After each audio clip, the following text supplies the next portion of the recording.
Have you ever watched that famous Christmas episode of Mr. Bean, where he buys a gift for himself on Christmas, a pair of socks? Then he wraps it nicely and places it under the tree. And on Christmas morning, when he opens it, he joyfully says, "Oh, look, socks!" as if someone else really gave it to him. Watching the scene makes one smile, but pause for a moment. Doesn't this story feel a bit familiar? According to Christian belief, God created his own son so that he could sacrifice him and then accept that same sacrifice so that he could forgive humanity's sins. Now think for a moment. What kind of notion is this? A God who prepares a sacrifice himself, offers it himself, and then rejoices in it himself?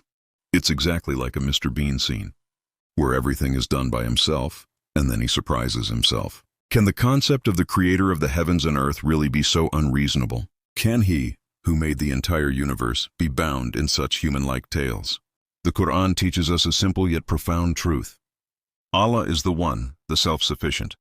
He does not beget, nor is he begotten, and there is none comparable to him. Holy Quran, chapter 12.